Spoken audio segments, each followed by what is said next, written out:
Hello beautiful soul! Welcome back to my channel. This is my channel. I'm from Japan, Kabayan. Scorpio, this reading is for you. Tingnan natin ang iyong October 5 to 11. Maraming salamat muna sa mga subscriber, new subscriber, cross-watcher, at sa mga bagong pasok. Welcome na welcome kayo sa bahay ni Ate Aimee. Salamat din sa nakakataba ng puso ninyong mga comments at sa mga nagpa-personal reading. Marami pong salamat. Kung gusto niyo na talaga, na energy nyo lang talaga, ang gusto nyo makuha natin, all the details para sa personal reading is in description below. Paka-check na lang sa baba ng video na ito. This is a general reading. Scorpio, kunin mo lang sa'yo at itapon ang hindi naman sa'yo. Maring vice versa, energy mo, energy ng person mo, energy ng malapit sa puso mo, nangyayari, or mangyayari pala. Use your own intuition, lawakan nyo ang iyong isipan, energy reading, ano man ang gender mo, ano man ang edad mo. Tingnan natin na yung energy this week. Scorpio energy this week. Show me, show me, show me, show me. Anong energy ni Scorpio this week? 5 to 11 October.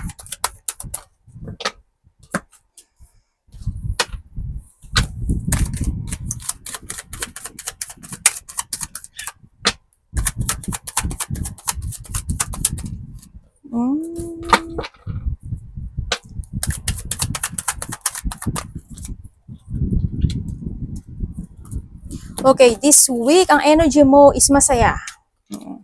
Happy because kasi may sitwasyon o may bagay, sitwasyon, mangyayari, o ano man yan, situation nga, ayan, na maaring ito is ma-receive mo or maayos. Paring iba sa inyo is may mga lalakarin kayo o may mga asikasuhin, aayusin, na ito is magsasucess. Sa iba sa inyo is magkakaroon ng, yan, there's a fortunate outcome situation, there's a end of difficult situation happen, ibig sabihin, yun nga, yung hirap. Kumbaga, may mga bagay na maiiwasan mo na pwede siyang maging, may mga bagay na maiiwasan mo na pwede siyang maging, ano to? Ano yun, ano? Na pwede siya ikakos ng problema, pero this time hindi daw. Yun. Kaya magiging okay siya, magiging masaya, magkakaroon ng mga union, positivity, pwedeng magkakaroon ng pagkikita ng mga mahal sa buhay, family, ganyan. Magkakaroon ng peace, there's a peace situation, may happiness, enjoy situation din ako nakikita dito, at bagong simula. Masaya yung energy mo. Kasi there's a victory and success sa iba na magaganap o mangyayari. Tingnan natin ang parating kay Scorpio. Ano pong parating kay Scorpio this week? Diba dito may mga lalakarin eh, no? Pwedeng travel, pwedeng lakad, pwedeng malapit yan o malayo, may mga ganyan. There's a action ako na nakikita sa iyo. May mga imo-moving forward ka raw. Ganyan. May mga bagay na magpuput effort ka doon. Parating kay Scorpio this week.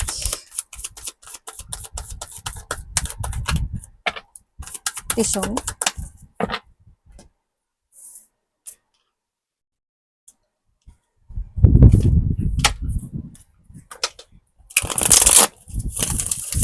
Ano ibig niyo po sabihin?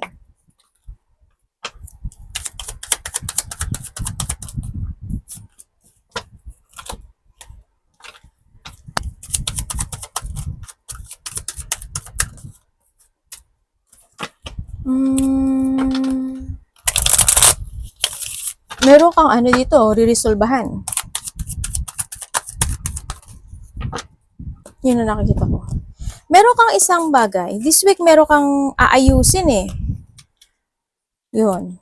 Meron kang riresolbahan o meron kang pagtsatsagaan, pagpupursigihan sa bagay na yon o sa sitwasyon na yon. Maaring itong sitwasyon na to is, ano siya, na-stagnant yun, ano? And this time, this week, mukhang gagawin mo na siya or need na gawin. Ang sabi dito. Pwedeng may mga ayusin na dati may inaayos ka na hindi mo naayos, maaring this time is kinakailangan mo na siyang ayusin o gawin o aksyonan, no? Kung ano man yan. Yun nakikita ko dito. May mga parating din, you commit yourself sa isang sitwasyon na, yun nga, sabi ko, pagpupursigihan. Yun ang nakikita ko dito And then also, ang parating sa iyo, may mga iisipin ka raw na bagay-bagay. Yeah, may mga iisipan ka na bagay-bagay. Pwedeng iisipin mo is related to your relationship. Pwedeng isipin mo related sa family, related kasi nandito rin sa family, magulang, ganyan. May mga iisipin ka. And also, medyo may konting, siguro sadness sa iba, no? Sadness or magtiting ka lang. Ganyan. Magtiting ka sa isang situation. Anak, ano yan?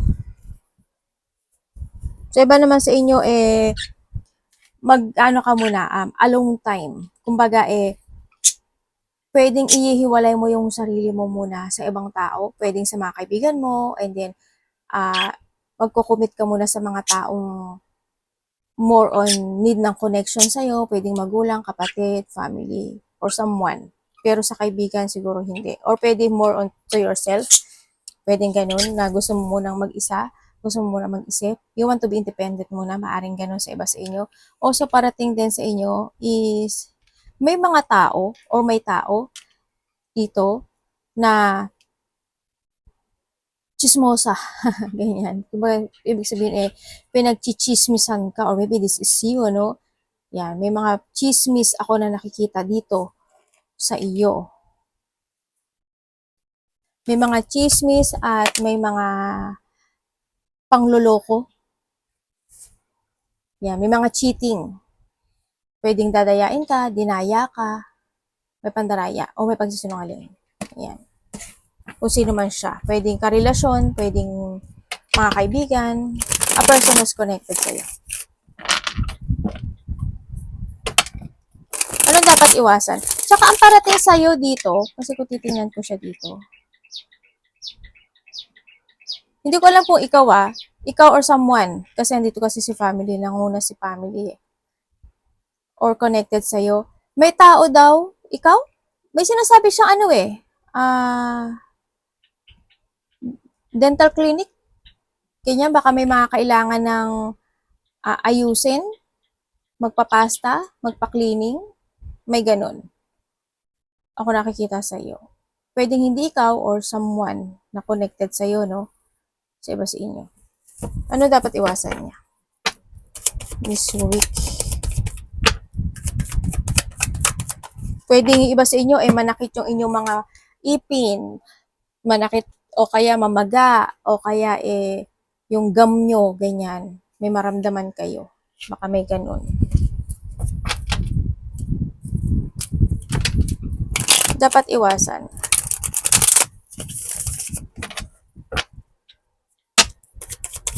Ano po ibig nyo sabihin? Ay, devil, oh.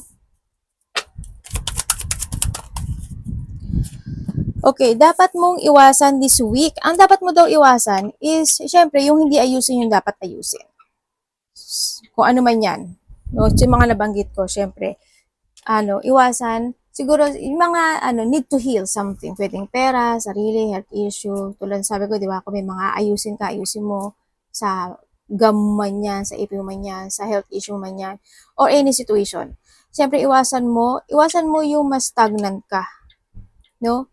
Iwasan mo yung hindi mo po ipursige na tapusin yung mga bagay-bagay o tapusin yung mga bagay-bagay. Ito na yung kinakailangang aksyonan.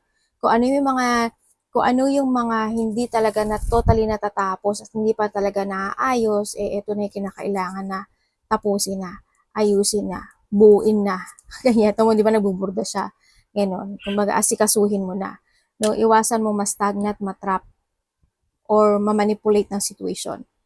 Huwag kang mahatak ng, huwag kang mawala ng pag-asa or huwag kang ma-let down ng situation. Mapanghinaan ng loob yon. Hindi ko mahatak yung hindi ko mahanap yung words yon. Huwag kang mapanghinaan. Iwasan mo mapanghinaan ka ng loob. No, kung may business ka, huwag kang mawawala ng pag-asa kasi andito si Star. No, ibig sabihin, sa ngayon, kung business man yan, pera man yan, sa iba din financial problem, tuloy-tuloy lang, no, kasi magbabago yung buhay mo. May mga dapat talagang pagdaanan sa buhay. Kung ano man yan, sa pera man yan, sa trabaho man yan, sa relationship man yan, may mga kailangan talagang pagdaanan sa buhay. Hindi ba sumasakit yung ulo nyo, paa nyo, or someone who's connected sa'yo, no?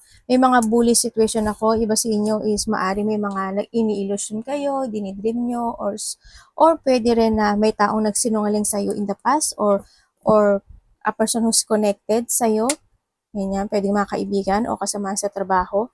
Andito rin yung may iniwan sa ere. Pwede ikaw nang iwan ka sa ere or someone's iniwan ka sa ere. Iniwan mo o iniwan ka sa ere. Yan.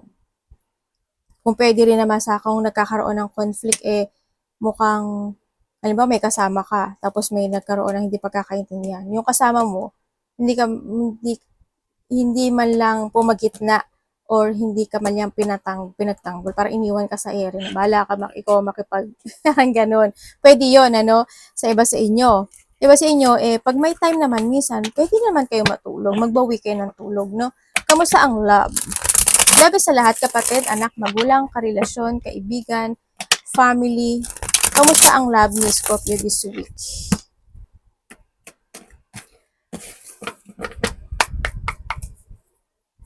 May matanda ako nakikita. Hindi ko alam kung yung matanda na yon, may aso din ako nakikita. Kung matanda na yon, magulang mo, relatives. Hindi ko alam kung inaalagaan mo ba siya, sinusuportahan mo ba siya. May nakikita akong ganun. Palagi kong nakikita sa iyo. Love.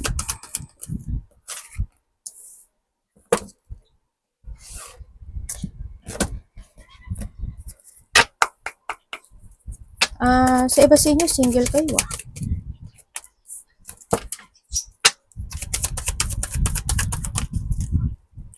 Okay, when it comes sa love, ang nakikita ko dito, when it comes sa love, pwedeng iba sa inyo is related siya sa magulang, sa kapatid.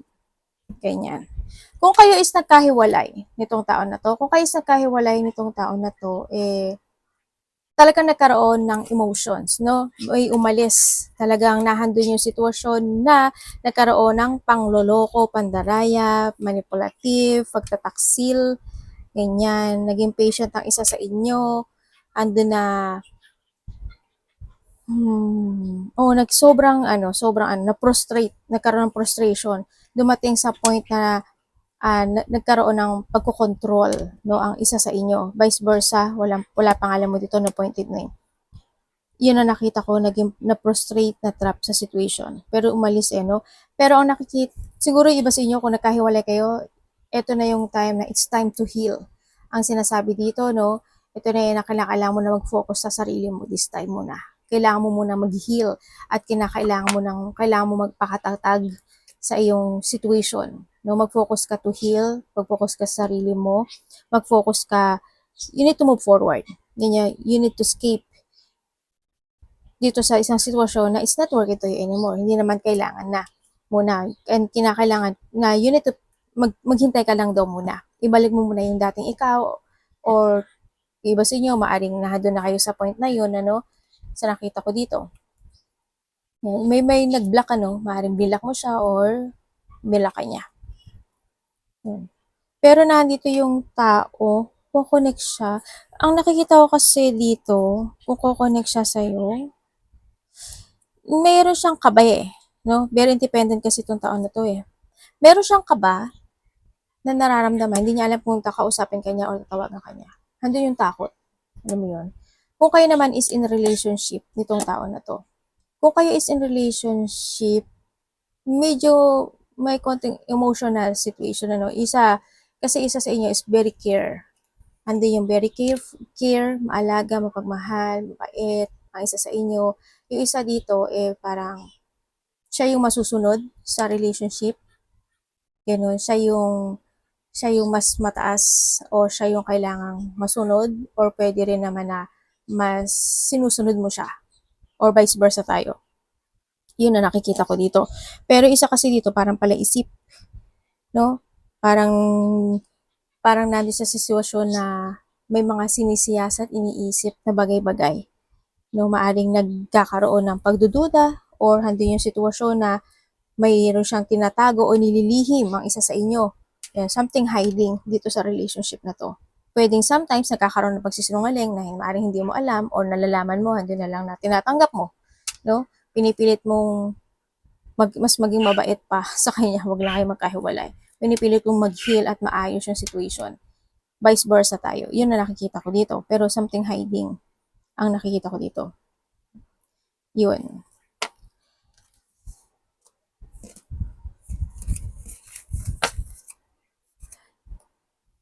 Tingnan natin. Scorpio. Scorpio, may nakikita akong papers and documents sa'yo. Siguro may aayusin ka. Ayusin mo na. Kung may mga isusulat ka, ayusin, papasa, or ira-write. Siguro ito yung time na kailangan mo asikasuhin, no? Kung mayroon man. Kasi may nakikita akong papers and documents sa'yo.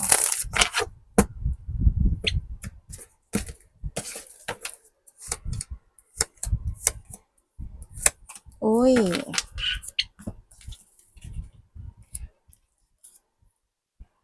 Ay, may blockage ka. May blockage ka dito.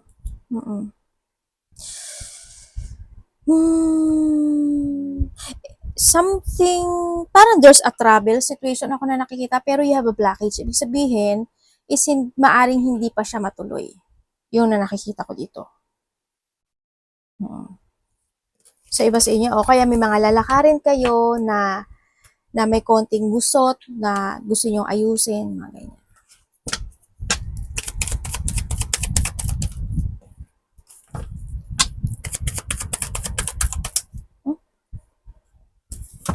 Universe, anong pwede ko malaman dito? Patay tayo dyan. Okay, dito sa sitwasyon mo, okay, meron ka daw iniisip, ano? Dito sa sitwasyon, may iniisip ka. Pwedeng connected siya sa family, lumabas ulit sa family, or relationship. Meron kang iniisip na isang sitwasyon, isang bagay sa buhay mo na maaring ito is hindi pa siya totally tapos. Parang lumabas na siya dito, no? Parang may isang sitwasyon na huhustisyahan mo siya, ganyan. Aayusin mo siya, aaksyonan mo siya. Yun na nakikita ko sa'yo dito. Parang itong sitwasyon na to, hindi pa to tapos eh. Yun, may sitwasyon ka daw na iniisip na gusto mong tapusin. Yun na nakikita ko dito. And also, another message dito, may taong immature. May tao na someone's holding. Pwedeng ikaw na-hold ka sa nakaraan mo. Pwedeng ganun. O may mga unfinished business talaga. Meron pag-aalinlangan. Meron din ako nakikita dito na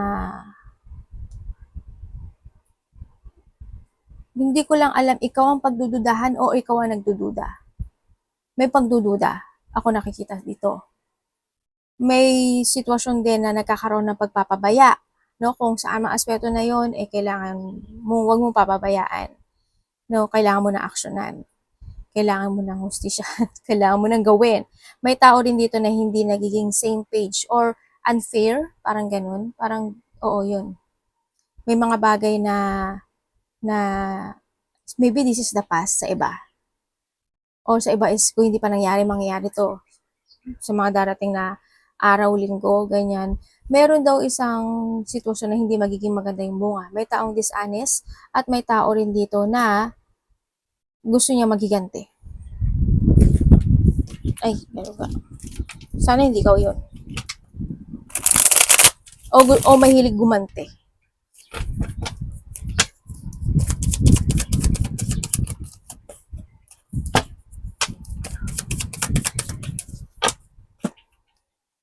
Uy, universe ano to?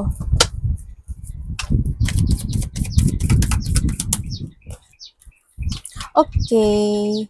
May marireceive ka. May marireceive ka raw. Pera. This week. May papasok na pera o marireceive na pera. And then also, ang nakikita ko sa'yo dito is there's an achievement and fulfillment happening to your life. Sa ngayon, ang nakikita ko dito, this is the time na sinasabi dito na you need to start to begin to more matured or is time to maging maturity is needed. No, ibig sabihin kaysa sa isip ka ng isip ng mga bagay na paano ka magsasucess when it comes to your money or paano ka makakaipon, ito na yung kinakailangan mong gawin na kailangan mo nang mag-aksyon at talagang totally mag-focus, magbigay ka ng layunin sa buhay mo, kung ano yung mga pagkakagastusan mo, magplano ka. Kailangan mo na rin is excellent prospect or hindi yung as in solid beginning, solid beginning to setting your goal this time. Yun ang sinasabi. Kaysa nag-isolate ka dyan, nag-iisip ka at ng mga bagay-bagay at nagmumukmuk, ganyan, ito na yung kinakailangan na gawin mo, O maaring sa iba sa inyo is ginagawa na to. O iba naman dito is kinakailangan nyo ng kumilos. Start to begin ang sinasabi dito sa iyo, ha? Pinaghahanda ka niya. Ibig sabihin, mag-focus ka sa iyong mga kahilingan sa buhay. Be grounded, ang sinasabi rin dito, and kailangan sa iyo is, may mga something need to develop, pwedeng skill, pwedeng something na need to develop, pwedeng yung confident mo, i-develop mo para mas makaipon ka o makapag-focus ka sa mga pangarap mo sa buhay. Or, andun yung sitwasyon is, palagi mo daw, magkaroon ka ng progressing, and always you need to use your common sense when it comes sa lahat, sa pera, sa relationship, sa situation, any situation. And then,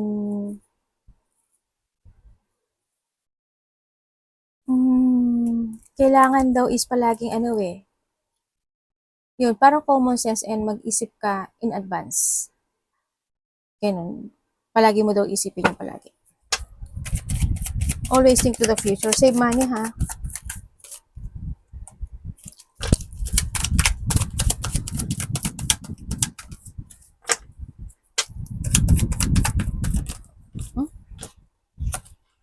Universe, ano to? Okay.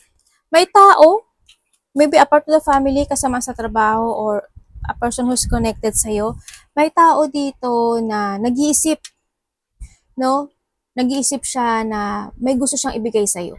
O maybe this is you. Yan. May taong nag-iisip na may gusto siyang ibigay sa'yo.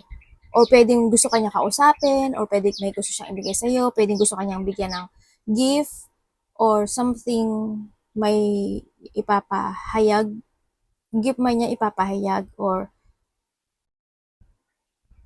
ite-text kanya, kakausap, parang ganun. May taong nag-iisip sa'yo. O baka ikaw to. Yan. Kung sa action, hindi ko pa nakikita yung action. Medyo nagkakaroon pa siya na lack of clarity kasi siya. Nandun pa yung doubt or yung idea niya pa lang yun. Nagkakaroon pa lang siya ng idea na bigyan ko kaya si Scorpio ng ito, ganyan. Kausapin ko kaya, kung hindi man siya bigyan, kausapin ko kaya, mag-communicate kaya ako. Dotchi ka doon, kasi hindi ko pa nakikita yung action nito. Or maybe this is you. Maaring handi yung sitwasyon na may tao ka na gustong tulungan, suportahan, kausapin, o bigyan. Gift man yan, pera man yan. Ganon. Sa iba naman sa inyo, may tao dito na gusto kang utangan. Naku po, yun ang delikado sa lahat, diba? Sabay ate, sabihin mo, paskil ka na sa labas ng bahay mo. Sabay ganon, Pero nasa sayo pa rin yun.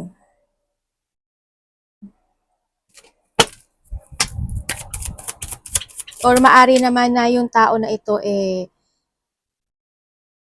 gusto niyang magbayad sa iyo ng utang pero hindi pa siya makabayad. Pwedeng ganun. Pwedeng nalilito pa siya kasi may blockage sa kanya kaya hindi pa siya makapagbayad. Sa iba ganun. Kasi hindi kayo pwede pare-pareho ng na magiging action. Result.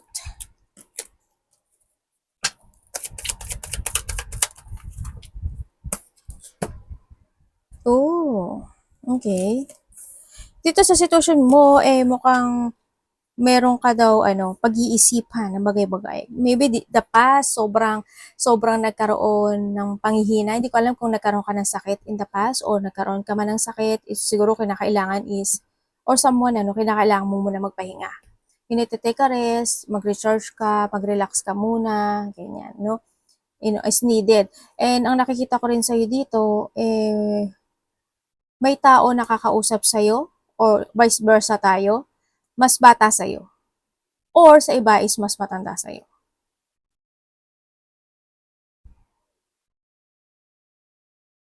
Yun na nakikita ko dito. May taong, may tao, kasi itong tao na to, real, ano ka sa kanya eh, at peace, pagkausap mo siya. Ibig sabihin, connected siya sa'yo. Connected to sa'yo. Pwedeng itong tao na to is a person who supported you o sinusuportahan mo siya. Yun. Masyadong connected siya. Yun na nakikita ko dito. Maalaga. Yung tao na to maalaga. Nurturing kasi siya. They always thinking about the future. Itong tao na to, no?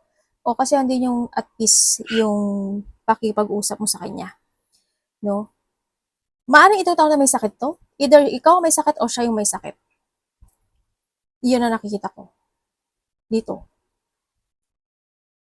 Also, someone spying, ano. Iba sa inyo parang may aalamin ka, pag-aaralan, mag-aaral ka ba, may pag-aaralan ka, may i-research ka ba, parang ganun ang nakikita ko sa'yo.